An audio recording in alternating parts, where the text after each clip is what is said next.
그럼 보세요. 145만 원씩 1억 원치를 갚아야 돼요. 그러면 잠시만요. 계산해 봐야 되겠네. 이 계산이 전혀 안 돼 있네. 안녕하세요, 김민성 변호사입니다. 그리고 오늘 동영상 찍는 장소를 바꿨는데 이 주변에 이제 친구들이나 우리 직원들이 뒤에 배경이 너무 좀 허접하다 그래서 어쨌든 제 사무실로 바꿨어요. 어쨌든 간에 오늘 말씀드릴 건 개인회생 변제기간에 대해서 어떻게 산정이 되고, 변제기간의 어떤 원칙은 뭐고, 예외는 뭐고, 그 예외의 구체적인 사례는 뭐고, 실무적으로 변제기간이 어떻게 정해지는지에 대해서 말씀을 드리려고 해요. 변제기간에 대해서 궁금해 하시는 분들이 되게 많아요. 왜냐면 실무적으로 변제기간이 36개월, 지금 이제 원칙이 36개월이에요. 근데 이렇게 줄어든 지가 얼마 안 됐어요. 그 전까지는 60개월 기준으로 갔었어요. 그러니까 5년이죠, 5년. 5년 기준으로 갔는데 신청하신 분들의 85% 정도가 끝까지 변제기간을 인가를 한 다음에 그 면책 신청서를 못 넣는다고 얘기를 들었어요. 그게 언제냐? 5년 때. 그 첫 번째로 변제기간이 왜 중요한지, 두 번째로 변제기간의 원칙은 뭔지, 그 다음에 예외는 뭔지, 예외에 대한 구체적인 예시도 한번 들려드려보고, 그 다음에 네 번째로 실무적으로 어떻게 처리되는지에 대해서 말씀을 드리려고 해요. 변제기간이 왜 중요한지에 대해서 말씀드리겠어요. 왜? 너무 중요하죠. 왜냐? 기본적으로 개인 회생이라는 건 내가 일정한 소득이 있어야 되고요. 그 소득에서 최저 생계비를 빼야 돼요. 그 돈을 뺀 나머지 금액을 매달 갚아야 돼요. 언제? 끝날 때까지. 기본적으로 회생을 신청하시는 분들의 가장 큰 관심사는 뭐냐면, 언제 이 회생 기간이 끝나고 내가 가진 채무들이 싹 사라져서 내가 정상적인 경제활동을 할 수 있는 이거잖아요. 이거를 결정하는 그 기간이 변제 기간인 거예요. 그래서 중요하겠죠. 두 번째, 원칙에 대해서 말씀드릴게요. 아까 말씀드린 것처럼 바뀐 지 얼마 안 됐어요. 채무자 회생법을 보면 611조 제5항 원칙적으로 3년이라고 돼 있습니다. 이 3년이 뭐냐? 36개월 동안 자기의 그 가용소득을 다 변제에 투입하라는 거예요. 다만 여기 보면 614조 1항 4호의 요건을 충족하기 위하여 필요한 경우 등 특별한 사정이 있는 때에는 변제 개시일로부터 5년을 초과하지 않는 범위 내에서 기간을 정할 수 있다, 이렇게 돼 있어요. 그럼 보세요. 원칙은 36개월이에요. 예외적으로 60개월까지 늘릴 수 있다는 거예요. 이 원칙과 예외에 대해서 제가 자주 말씀드리는데, 법적인 안정성을 위해서는 원칙이 최우선 돼야 돼요. 예외적인 건 뭐냐? 파산한 때에 배당받을 총액보다 적지 아니할 것. 이게 무슨 말이냐면, 파산을 할 때 내가 가진 돈을 다 내놓는다 그랬잖아요. 그게 이제 소위 얘기하는 청산가치라는 건데, 이 청산가치보다 높아야 된다는 거예요. 그럼 보세요. 내가 돈을 벌어. 월급을 200을 벌어. 근데 100이 최저생계비야. 그러면 100씩 36개월을 갚는 게 원칙이잖아요. 근데 내가 가진 재산이 5천만 원이라는 거야, 청산 가치가. 그렇게 됐을 때는 50개월을 갚아야 되는 거예요. 왜? 파산한 때에 배당받을 금액보다 적지 아니할 것. 청산 가치를 보장하기 위해서는 원칙을 깨고 예외적으로 36개월 이상으로 변제 기간을 늘리겠다는 거예요. 그러면 청산 가치가 내가 갚는 빚보다 많을 때만 해당되느냐? 그건 아니에요. 특별한 사정이 있는 때라고 그 법문에 적혀 있잖아요. 그러면 특별한 사정이라는 예외가 언제냐? 36개월 이상으로 변제기간이 잡히는 경우들이 생각보다 많아요. 항상 말씀드리는 것들 이거 있어요. 주식, 도박, 과소비, 사치, 최근 대출, 특히 최근 대출에서 사용처가 불분명한 것들, 이런 것들은 다 갚으라고 한단 말이에요. 내가 갚아야 되는 내 한 달 변제금보다 이 갚아야 될 돈이 많으면 당연히 60개월까지 늘어나는 경우들이 있겠죠. 그 다음에 대표적인 게 뭐냐면 세금 체납 같은 거, 그 다음에 개인회생에서는 많이 없지만 임금 체불 같은 거, 그런 것들도 있어요. 요건 법인회생이나 뭐 이런 때 좀 많이 있는 건데, 요런 흔히 얘기하는 공익채권들의 경우에는 일정한 기간 동안 우선적으로 변제해줘야 된단 말이에요.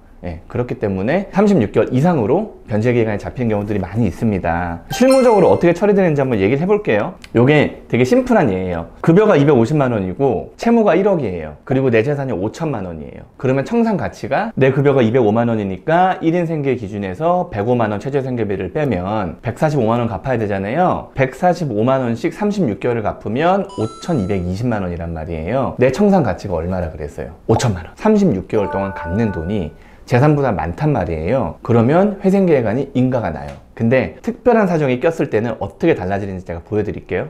급여가 250이에요. 총 채무가 1억이에요. 근데 여기서 총 채무 중에 5천만 원이 최근 대출이에요. 3개월 전에 빌렸어. 어디선가 빌렸는데 어디다 썼는지 소명이 안 되는 거야. 그리고 재산이 만약에 5천만 원이에요. 급여는 아까 250일은 똑같죠? 그러니까 내가 최저생계비가 105만 원이잖아요. 145만 원씩 36개월을 5,220만 원을 갚는 건 똑같아요. 근데 특별한 사정이 끼면 어떻게 변하느냐 보세요. 내 재산 아까 5천만 원이라고 그랬죠. 내 재산이. 근데 소명이 안 되는 내 최근 대출이 5천만 원이라는 거예요. 그럼 어떻게 되냐, 법원에서 야 다 갚아 이렇게 된단 말이에요. 청산가치에 추가시켜. 그러면 어떻게 되느냐, 내 재산은 5천만 원이 있었는데 최근 대출 5천만 원을 청산가치로 추가를 시켰다. 그러면 내가 갚아 나가야 되는 청산가치가 1억이 돼버리는 거예요. 1억이. 그럼 보세요, 145만 원씩 1억 원치를 갚아야 돼요. 그러면 잠시만요, 계산해 봐야 되겠네. 이 계산이 전혀 안 돼 있네. 계산을 해야 됩니다. 1억을 60개월로 나누면 167만 원쯤 된단 말이에요. 그럼 어떻게 되냐, 내가 250 벌잖아요. 167만 원을 갚으라고 한단 말이에요. 그러면 250에서 167을 빼면 83만 원. 내 최저생계비를 83만 원으로 수정을 해야 돼요. 그래야지 변제기간이 인가가 난단 말이에요. 왜? 청산가치 이상은 무조건 갚아야 되니까. 특수한 사정에서는 이렇게 변제기간이 쭉 이렇게 늘어날 수가 있어요. 그 다음에 또 예를 들면 이 세금 같은 경우 많이는 없어요. 대부분의 이제 개인회생 하시는 분들이 급여 소득자시기 때문에 세금 뭐 밀린 거 뭐 유리지갑이니까 다 떼간단 말이에요. 근데 개인사업자 하시는 분들 아니면 법인사업체를 운영하시는 분들 중에 법인의 세금이 나한테 딸려오는 경우들이 있어요. 그 경우에는 특별한 경우 중에 또 약간 까다로운 경우예요. 그 경우는 어떻게 하느냐, 이 세금 있잖아요. 소위 얘기하는 공익채무들, 세금이나 임금이나 이런 것들을 안 냈을 경우에는 전체 회생 계획 안에 반, 그러니까 36개월 기준으로 갔을 때는 한 18개월 정도, 60개월 기준으로 갔을 때는 한 30개월 정도, 이 안에 요 공익채권들을 다 갚아야 돼요. 또 예를 한번 들어볼게요. 내 채무가 한 1억 있어요. 5천만 원 정도 세금이 밀려 있어요. 부가세, 뭐 각종 이 4대 보험 뭐 이런 거 세금들이 막 밀려 있단 말이에요. 그런 경우에 내가 만약에 300을 번다. 이 5천만 원에 대해서 200만 원씩 갚아야 되기 때문에 5천만 원은 세금이라 그랬고 5천만 원은 일반 채무라고 봤을 때 5천만 원을 25개월 내로 다 갚는 거예요. 그럼 나머지 5천만 원을 갚아야 되잖아요. 이거를 11개월 동안, 그쵸? 그러니까 36개월이 기본이니까 11개월 동안 2,200을 갚으면 빼줄 건지 아니면 다 갚게 할 건지, 그거는 회생위원하고 그 다음에 신청 대리인 사무실하고 보정명령을 통해서 대화를 한단 말이에요. 그래서 방금 말씀드린 것처럼 세금을 일단 우선 변제하고 그 다음에 남은 채권을 얼마나 변제할지에 대해서 그 기간을 좀 조율하는 부분들이 있어요. 세금은 그렇게 결정이 돼요. 좀 복잡해요. 네, 이런 것들을 뭐 제가 나름 쉽게 설명해 드리려고 했는데 잘 전달될지 모르겠습니다. 어쨌든 정리를 한번 해드릴게요. 변제기간이 왜 중요한가? 변제기간이 길면은 내가 갚아야 될 돈이 늘어나는 거고, 변제기간이 짧으면은 내가 갚아야 되는 돈이 줄어들기 때문에 중요하죠. 원칙은 뭐냐? 36개월. 바뀐 지 얼마 안 됐어요. 예외는 뭐냐? 최장 60개월까지. 예외에 대한 구체적인 예시가 뭐냐? 사기, 주식, 도박, 비트코인, 과소비, 잘 해당 사항이 잘 없긴 하지만 세금이나 뭐 체불임금 같은 경우들, 우선 변제 채권들, 이런 것들은 예외적으로 본다.